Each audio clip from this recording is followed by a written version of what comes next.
होवे सच्चा प्यार क्यों ना मिले कन्हैया।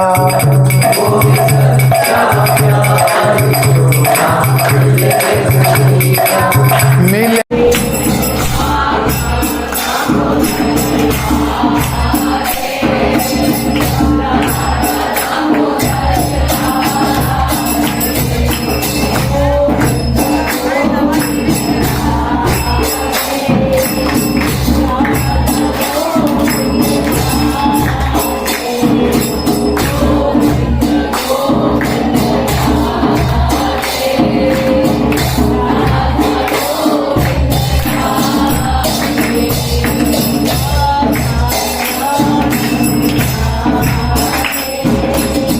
हमने एक बहुत ही सुंदर नृत्य नाटिका की थी, होवे सच्चा प्यार तो क्यों ना मिले कन्हैया।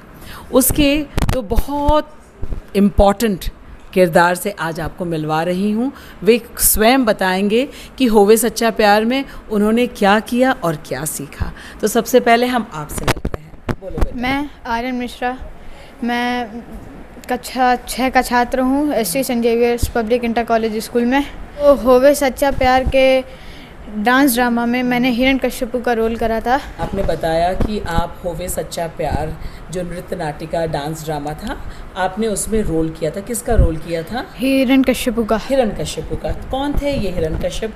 राक्षस थे। राक्षस थे। अच्छा, अब आप बताइए, रोल करते हुए आपने क्या फील किया? मैंने फील किया कि मतलब जैसे मैं प्रहलाद को जैसे ही मारने उठा तो मतलब मैं मार रहा था तब तक कि भगवान प्रकट हुए। अच्छा। भगवान ने मतलब जैसे नरसिंह भगवान को भेजा। अच्छा, मुझे ये बताओ बेटा कि आप क्यों मारना चाह रहे थे इतने छोटे से बच्चे को? क्योंकि वो हिरण्यकश्यपु की पूजा नहीं कर रहा था। हिरण्यकश्यपु की पूजा नहीं की। हिरण्यकश्यपु को इतना अहंकार क्यों हो गया था? क्योंकि उन्होंने वरदान मांगा था। किससे? ब्रह्मा जी से। अच्छा अच्छा, शाबाश। हाँ, क्या वरदान में मांग लिया? कि मैं दिन में ना मरूं, रात में ना मरूं, शाम में ना मरूं, बाहर ना मरूं, ना अंदर। ठीक है। ना मुझे मनुष्य मारे, ना मुझे कोई देवता मारे, और ना ही कोई पशु मार पाए। कोई पशु किसी अस्त्र से नहीं? अस्त्र से भी नहीं मार पाए। शस्त्र से नहीं। अच्छा, इसी बात का जो है अहंकार हो गया था। राइट। तो आपने रियलाइज किया कि जब आप छोटे से प्रहलाद को मार रहे थे तब जो है वहाँ भगवान प्रकट हुए। ठीक है। अभी हमने ये जाना कि हिरण्यकश्यपु ने कहा कि उसने बहुत मारने की कोशिश की नन्हे प्रहलाद को, लेकिन वहाँ पे कोई प्रकट हो गए। अब कौन प्रकट हुए हम उन्हीं से पूछते हैं। तो आप अपना पहले नाम बताइए और आप बताइए कि होवे सच्चा प्यार में आपने कौन सा रोल किया था? हरे कृष्णा, मेरा नाम देव मिश्रा है। मैं कक्षा 10 का छात्र हूँ। मैंने होवे सच्चा प्यार में भगवान नरसिंह का रोल प्ले किया था। इस रोल प्ले से मुझे बहुत बड़ी सीख मिली कि मैंने देखा कि एक छोटा सा नन्हा सा बालक जिसका नाम प्रहलाद, वो निडर होकर भगवान का नाम जपता रहा, लेकिन उसके पिताजी हिरण्यकश्यपु यह चाहते थे कि वो सिर्फ मेरा नाम जपे, मैं ही भगवान हूँ। लेकिन उन्होंने अपने भगवान का नाम जपा, और इससे हमें ये भी शिक्षा मिलती है कि अगर हम निडर होकर अपने भगवान का नाम जपेंगे तो भगवान हमारे सुरक्षा के लिए हर समय खड़े रहेंगे। करेक्ट। तो आप ये कहना चाहते हो देव सबसे कि हमें भगवान पे पूर्ण विश्वास होना चाहिए। यस। और चाहे हिरण्यकश्यपु जैसा ही क्यों ना कोई राक्षस हो जिसको ब्रह्मा जी ने वरदान दिया था, वो भी भगवान के सामने कुछ नहीं कर सकता। यस। और छोटा सा प्रहलाद, उसने हमें इतनी बड़ी शिक्षा दी है, तो हम सबको भी इसी तरीके से भगवान पे विश्वास करना चाहिए। तो हमने क्या सीखा कि होवे सच्चा प्यार तो क्यों ना मिले कन्हैया। होवे सच्चा प्यार तो क्यों ना मिले कन्हैया। ये थे हमारे छोटे छोटे बाल कलाकार जिन्होंने इस नृत्य नाटिका के माध्यम से हम सबको बताया कि कृष्ण पर हमें अनन्य भाव से विश्वास करना चाहिए, श्रद्धा करनी चाहिए और निरंतर हरे कृष्ण महामंत्र का जप करना चाहिए, और इसी से कलयुग में हम कृष्ण को पालेंगे। हरे कृष्णा। अब हम हमारे जो नाट्य मंचन किया गया था उसमें एक बहुत ही प्यारी सी बच्ची है और नाम वो खुद ही बताएगी, और उसने क्या किया था उस नाट्य मंचन में हम उसी से पूछेंगे। अपना नाम बताओ पहले और बताओ क्या किया था अपने प्ले में। हरे कृष्णा। मैं यशी मिश्रा हूँ और देखो, सब उधर देख रहे हैं आपको। और मैंने प्ले में श्रीला प्रभुपाद जी की हाँ। फ़ोटो ली थी। अरे वाह। हाँ हाँ, कौन है श्रीला प्रभुपाद? ये हमारे गुरु हैं। इन्होंने हमें भगवत गीता यथारूप दिया है भगवत गीता यथारूप। और क्या किया इन्होंने? इन्होंने पूरे विश्व में जाकर भगवत गीता पढ़ाई है और हमें हरि नाम संकीर्तन दिया है। हरिनाम संकीर्तन दिया और पूरे विश्व में भगवत गीता यथारूप को पढ़ाया है। बेटा, हमें ये हरिनाम संकीर्तन क्या होता है ये बताओ बेटा। हरे कृष्णा कृष्णा कृष्णा हरे हरे, हरे रामा रामा रामा हरे हरे। अच्छा, ये क्या होता है हरिनाम संकीर्तन और किन्होंने दिया हमको? तो शिला प्रभुपाद ने पूरे विश्व को दिया, लेकिन हरिनाम संकीर्तन हमको किसने दिया? चैतन्य महाप्रभु ने दिया। अच्छा, और कलयुग में इसका क्या प्रभाव पड़ता है? कलयुग में यही एक मार्ग है उधर आप भगवान सबको तक बताएं। जाने का। भगवान तक जाने का यही एक मार्ग है। कितना सरल भी है। हम मिलके बोले, हरे कृष्णा कृष्णा कृष्णा हरे हरे, हरे राम राम राम हरे हरे। Thank you Yashi. आप कुछ मैसेज देना चाहोगे? आपको बहुत लोग सुन रहे हैं, सबको बता दीजिए। मैं चाहूँगी कि आप भी इस हरिनाम संकीर्तन को पढ़ें और भगवत गीता यथारूप में आए। अच्छा, और हरिनाम संकीर्तन को करें। कितना सरल है ये, है ना? भगवान तक पहुंचने का मार्ग है। Thank you Yeshi. Hare Krishna. Hare Krishna ma'am. अब हम चलते हैं हमारी भगवत गीता के नाट्य मंचन की एक मुख्य किरदार के पास। इन्होंने नेपथ्य की भूमिका निभाई थी। बाकी ये अपने विषय में परिचय सब कुछ देंगी। हाँ बेटा। हरे कृष्णा। मेरा नाम अभिलाषा गुप्ता है। मैं कक्षा अष्टम की छात्र हूँ, सरस्वती शिशु विद्या मंदिर की। मैंने नेपथ्य का रोल किया था।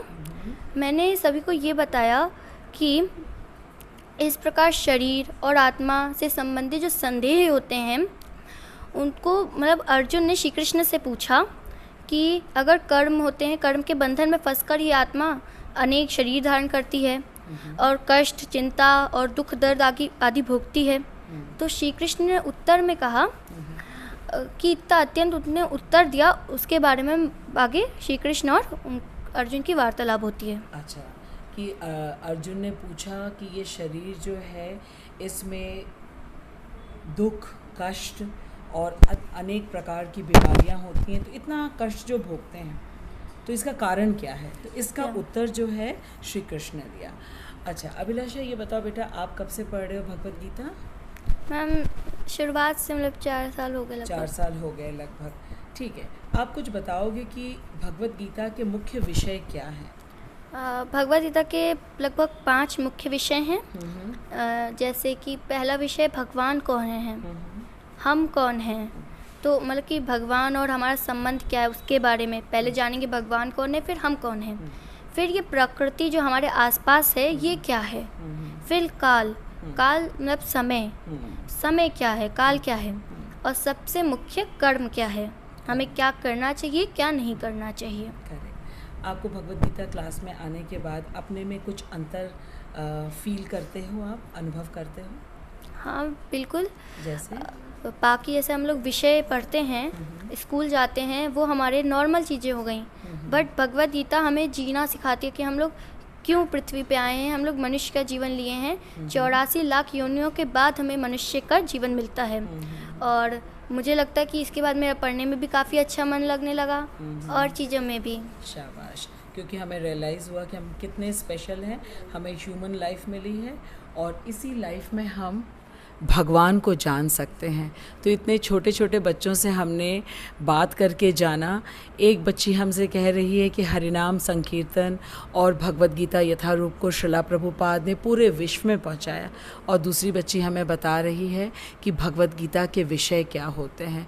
तो निश्चित तौर से इन बच्चों से बात करके हमें भी ये पूर्ण रूप से आश्वासन मिला है कि ऐसे ही बच्चे और हमारे पास भी आएंगे और इस भगवत गीता के ज्ञान से वे भी लाभान्वित होंगे।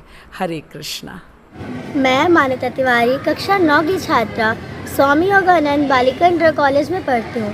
मैंने भगवद गीता यथारूप के द्वितीय अध्याय के नाट्य मंचन में नेपथ्य की भूमिका की थी।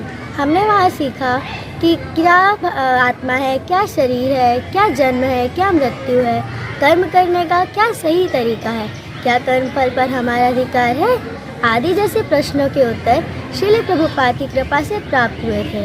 और वहाँ पे हमने ये भी सीखा, कृष्ण के मधुर मधुर वचन सीखे और कितनी मीठी उनकी भाषा थी, कितने मीठे शब्द, कितना मीठा बोलने का ढंग, सब कुछ मधुरम मधुरम मधुरम।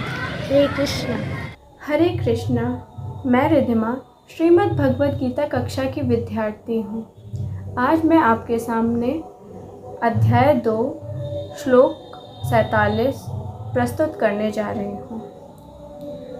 कर्मण्येवाधिकारस्ते मा फलेषु कदाचन मा कर्मफल हेतुर्भू मा ते संगोस्तु अकर्मणि।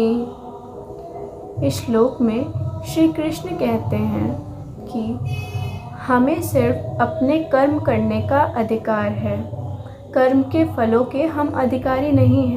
इसलिए हमें कर्म के फल की चिंता ना रखते हुए अपना कर्म करना चाहिए, और ऐसा भी नहीं है कि हमें वो कर्म करना ही नहीं चाहिए।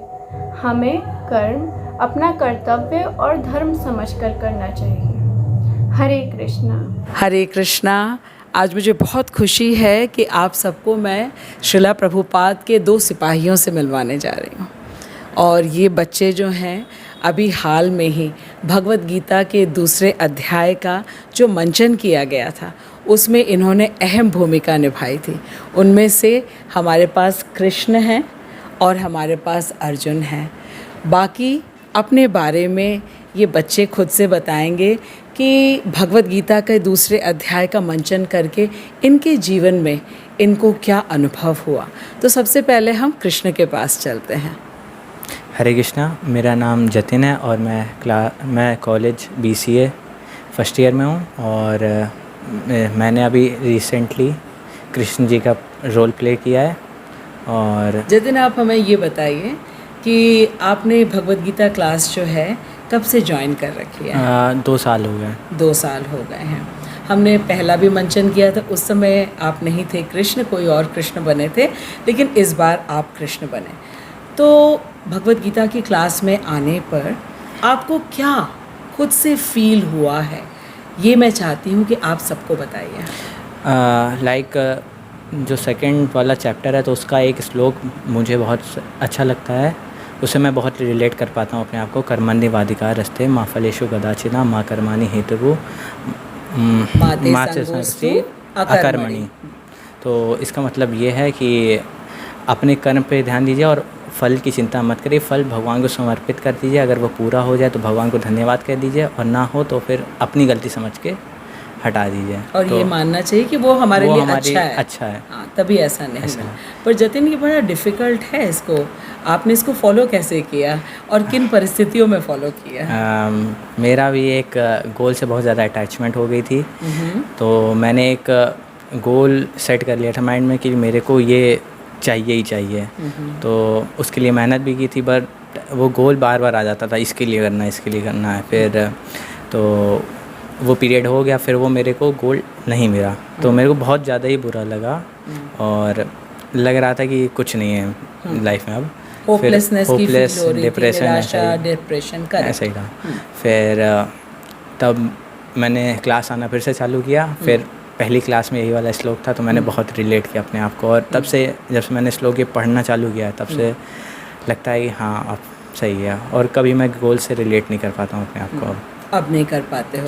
अब आपने कृष्ण की बात मान करके कि कर्मण्येवाधिकारस्ते, कर्म में हमारा अधिकार है और फल की ओर हमें देखना ही नहीं है। जी, वेरी गुड।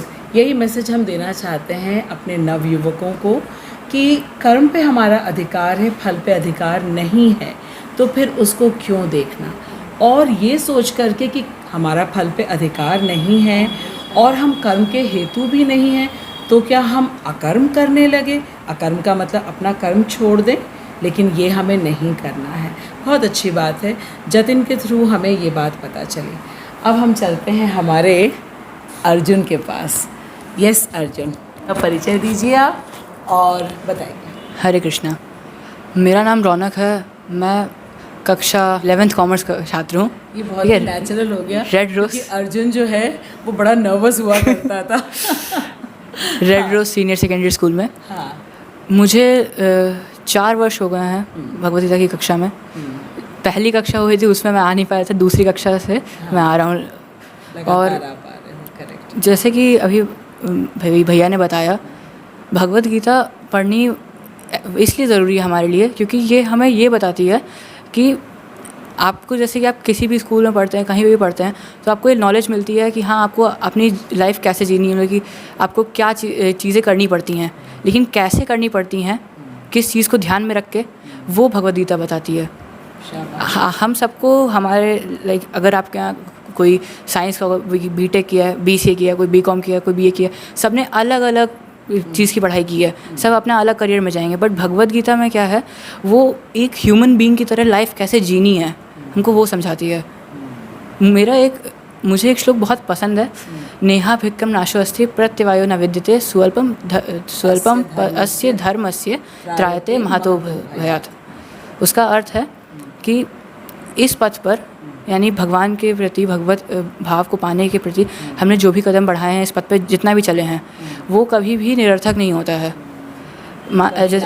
आप जैसे कि अगर आपने किसी न किसी को जानते होंगे, उन्होंने ग्रेजुएशन में गए, 1 साल 2 साल पढ़े, फिर किसी वही इकोनॉमिक कंडीशन की वजह से या फैमिली में कुछ होने की वजह से वो उन्होंने छोड़ दी, डिसकंटिन्यू कर दी, और बाद में जब उन्होंने की तो उन्हें फिर से पूरा करना पड़ा। ये यहाँ पे ऐसा नहीं होता। यहाँ पे आपने जहाँ से छोड़ा वहाँ से कंटिन्यू कर सकते हैं, इस जन्म में भी कंटिन्यू कर सकते हैं, अगले जन्म में भी कंटिन्यू कर सकते हैं। बात यही है, यह कभी ख़त्म नहीं होता। में भी हम वहाँ तक, अगर सेकंड चैप्टर तक हो गया है तो वो सेकंड चैप्टर जाएगा नहीं कोई हमारे से कभी भी, वो हम 3rd चैप्टर से स्टार्ट करेंगे। वेरी नाइस बेटा। और अभी भी होता है, आपने देखा होगा, इंटरनेट पे देखा होगा, कुछ बच्चे होते हैं वो इतनी छोटी आयु के हैं और उसके बाद भी उन्हें बहुत ज्ञान है। तो उन्हें कैसे है, उन्हें पिछले जन्म में या फिर जब वो पहले वही मनुष्य का उनका रूप था, तब उन्होंने जो पढ़ा था वो उनके वही दिमाग में, उनके अंतरात्मा में अभी भी वो वैसे ही है, स्पष्ट रूप से। तो ये सब भगवत कृपा है। लोग जो हैं वो बिल्कुल हमको अपने आसपास इर्द गिर्द हमको नज़र आते हैं। बहुत से छोटे छोटे बच्चे होते हैं जिनको इतना ज्ञान है और हम खुद अचंभित हो जाते कि कैसे है। तो ये नेहा विक्रम नाशो अस्ति से ही है कि जितना उन्होंने अपने पास्ट लाइफ में किया है वो इंटैक्ट रहता है। और भगवत गीता से और कोई आपको बहुत ज़्यादा इंस्पायर करती है चीज़, ये तो आपने बहुत अच्छा बताया। इसके अलावा भी आप बताओगे कि स्कूल्स में जो नहीं पढ़ाया जाता है और भगवत गीता, इसमें जो है मुख्य रूप से क्या डिफरेंस आप देखते हो? डिफरेंस काइंड ऑफ ऐसा है, स्कूल में हम लोगों को काइंड ऑफ बहुत ज़्यादा बुकिश नॉलेज होती है, ठीक है, बट भगवत गीता किस चीज़ के विषय में होती है? किस चीज़ के विषय? भौतिक जगत के विषय में होती है। भगवत गीता हमको एक तो आध्यात्मिक जगत के बारे में बताती है, ऊपर से प्रभुपाद ने जिस तरह उसको एक्सप्लेन किया है और जिस तरह के उसमें उन्होंने तथ्य दिए हैं, वो हमें उसको और अच्छे समझने में भी मदद करते हैं। हम उसे अपनी डे टू डे लाइफ में रिलेट कर सकते हैं। हम ये समझ सकते हैं कि आज तक हम कहाँ गलती कर रहे थे, हम क्या अच्छा कर रहे थे, क्या बुरा कर रहे थे। भगवत गीता जैसे कि होता है ना, इंसान की सोचने समझने की शक्ति ख़त्म हो जाती है, भगवत गीता उसे जागृत कर देती है। उसके बाद हम ये समझ पाते हैं कि क्या अच्छा है, क्या बुरा है, क्या हमारे लिए सही है, क्या गलत है, क्या हमें एक जीवात्मा होते हुए भगवत प्राप्ति के लिए क्या हमें करना चाहिए, क्या नहीं करना चाहिए। ये स्पष्ट रूप से हमें समझाती है। एक और चीज़ रौनक, क्योंकि आपने जो है पहले अध्याय के प्ले में भी आपने अर्जुन का रोल किया था, अभी भी आपने अर्जुन का रोल किया है, तो आप बता पाओगे कि ये जो अर्जुन और कृष्ण का कॉन्वर्सेशन है, अर्जुन की कैसी मनस्थिति थी और उससे वो बाहर कैसे निकले? क्या इससे हमें कुछ सीखना है? जैसे कि आप देखते हैं, आपने हमेशा महाभारत में देखा होगा कि अर्जुन किस तरह से ऐसे विषाद में हो गए, वो बैठे हैं, उनकी आंखों से आंसू टपक रहे हैं, एकदम गांडी उन्होंने छोड़ दिया है। तो हमारी लाइफ में भी ऐसे होता है, हम कई बार मुसीबतें आती हैं, हम लोग हार मान लेते हैं कि ये नहीं होगा हमसे, जो चीज़ अब इसके लिए करनी है वो नहीं हो पाएगी। पर भगवान यहाँ पे क्या सिखाते हैं कि जो हमारा धर्म है, धर्म का अर्थात होता है स्वधर्म। जो हम रिलीजियन समझते हैं वो धर्म नहीं, स्वधर्म का अर्थ होता है जो हमें हमारे जो ग्रंथ हैं या फिर जो जिस स्कूल से हम आते हैं या फिर जिस हिसाब की हमारी शिक्षा हुई है वो हमें जो ज्ञान देते हैं हम उसका पालन कैसे कर रहे हैं। वर्ण और आश्रम के अनुसार जो हमारा कर्तव्य है, अभी जैसे आप ब्रह्मचर्य में हो, स्टूडेंट हो, तो आपको स्टूडेंट का कर्तव्य सिखाता है कि इस चीज़ को आप करो। स्टूडेंट का कर्तव्य क्या है? एकदम रिलैक्स होकर के एंजॉय करके पढ़ाई करो। यही तो कहा था कृष्ण ने अर्जुन को कि अर्जुन तुम इतना क्यों टेंशन में आ रहे हो? तुम किसको मारने वाले हो? कोई नहीं मरने वाला है, क्योंकि हम सब आत्मा है भाई, हम अजर हैं, अमर हैं, अव्यय हैं। तो ये जो मैसेज हमको भगवत गीता से मिलता है, ये मैसेज हमको कहीं से नहीं मिलता। इसी वजह से हमारी जो यूथ है वो बहुत ज़्यादा डिसओरिएंटेड हो जाती है और बहुत जल्दी अपने आप को हेल्पलेस मानने लगती है। और यही चीज़ श्रीला प्रभुपाद की कृपा से हमें मिला है। और इन बच्चों की मदद से हम सभी को ये मैसेज देना चाहते हैं कि भगवत गीता का पढ़ाई करना बहुत इम्पॉर्टेंट है। आप बताइए, बहुत इम्पॉर्टेंट है। हरे कृष्णा। मुझे लग रहा है कि आप सबको इन दोनों सिपाहियों से मिलकर के बहुत अच्छा लगा होगा। और आप सब भी, ये कक्षा तो राजाजीपुरम में होती है, लखनऊ में, इसके अलावा भी इसकी ऑनलाइन क्लासेस भी होती हैं। आप सब अवश्य ज्वाइन करिए और श्रीला प्रभुपाद के मिशन में जुड़ जाइए, ताकि हर बच्चा भगवत गीता पढ़े और अपने जीवन को खुशहाल बनाए। जगत गुरु श्रीला प्रभुपाद की जय। हरे कृष्णा।